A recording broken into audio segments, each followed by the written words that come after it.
തീർന്നോ? തീർന്ന് താമസിച്ചു പോയി. പിന്നെ ഭയങ്കര പ്രശ്നങ്ങളായിരുന്നടാ ഇന്ന്.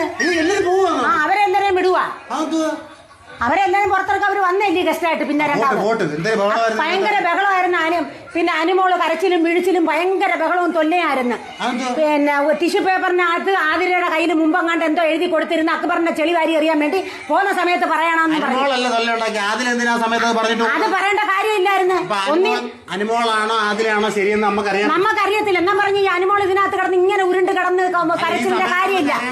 കരയേണ്ട കാര്യമില്ല. അവസാനം മത്സരിക്കാൻ വേണ്ടി നിൽക്കുന്നവരല്ലേ ഇപ്പൊ ആ വീടിന്റെ സ്വസ്ഥതയായി. അങ്ങനെ കരഞ്ഞപ്പോഴത്തേക്ക് ബിഗ് ബോസ് ഒരു പണി ചെയ്ത് പാട്ട് പാടാൻ ആളിനെ ഇറക്കി. ചിത്ര ചേച്ചി അല്ലടാ. ചെന്നൈയിൽ നിന്ന് പെട്ടെന്ന് അവിടെ അടി കൂടിക്കൊണ്ടിരിക്കുമ്പോഴത്തേക്ക് കരച്ചിലും ബഹളം നടക്കുമ്പോ ചെന്നൈ നല്ല ഇറക്കാക്കൂ. പെട്ടെന്ന് നാട്ടിൽ നിന്ന് കൊണ്ടുവരുമ്പോ ഫ്ലൈറ്റ് ടിക്കറ്റ് ഒക്കെ എടുത്ത് കൊണ്ടുവരാൻ എളുപ്പമാണ്. അവിടെ ഇറങ്ങി. പിന്നെ നിവിനും അക്കൂറും ഒക്കെ കൂടെ പാട്ട് പാടി അങ്ങനെ ബഹളമൊക്കെ ആയിരുന്നു. ഇപ്പൊ രണ്ടും പറയാൻ സ്വസ്ഥതയും സമാധാനമായി. എല്ലാരും ഇറക്കി വിട്ടപ്പോ നോക്കിക്കാണ്.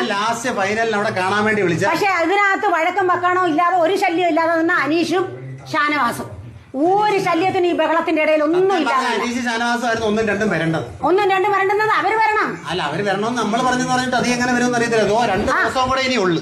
മര്യാദയ്ക്ക് പോയി കേക്ക് മേടിച്ചോണ്ട് അനീഷ് വിന്നർ എന്ന് പറഞ്ഞു. കേക്ക് മുറിക്കണം എനിക്ക് അനീഷ് വിന്നർ എന്ന് പറഞ്ഞു. പിന്നെ കേക്ക് അല്ല ഞാൻ 100 രൂപ ഒരു പാക്ക് മേടിച്ചോണ്ട് തരാം. കേക്ക് മേടിച്ചോണ്ട് വരണം. എനിക്ക് അനീഷ് വിന്നർ എന്നും പറഞ്ഞ് കേക്ക് മുറിക്കണോടാ അവിടെ. അനീഷ് തോറ്റാലും ഞാൻ അനീഷ് വിന്നർ എന്ന് പറഞ്ഞു മുറിക്കും.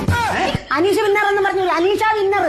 ഇത് 2 ദിവസം കൂടെ കഴിഞ്ഞാൽ തീരും. നിങ്ങളുടെ ഈ പ്രശ്നം എന്ന് തീരുമെന്ന് എനിക്ക് അറിയത്തില്ല. അനീഷാടാ വിന്നർ. അത് അനീഷ് വിന്നർ ആയിക്കോട്ടെ. നിങ്ങൾ ഈ രീതികൾ മാറ്റണം. 2 ദിവസം കൂടെ കഴിയുമ്പോൾ ബിഗ് ബോസ് തീരും. മര്യാദയ്ക്ക് ഇവിടെ എനിക്ക് ചിക്കൻ പൊരിച്ചതും ചപ്പാത്തിയൊക്കെ ഉണ്ടായിക്കോട്ടെ പഴയ പോലെ. അതൊന്നും ഉണ്ടാക്കത്തില്ല. നീന്റെ കാര്യമൊക്കെ ഇറങ്ങിപ്പോ. ഇന്ന് കഞ്ഞി എന്ന് പറയാൻ എനിക്ക് സ്വസ്ഥതയും സമാധാനം വേണം ഇത് തീർന്നാലും.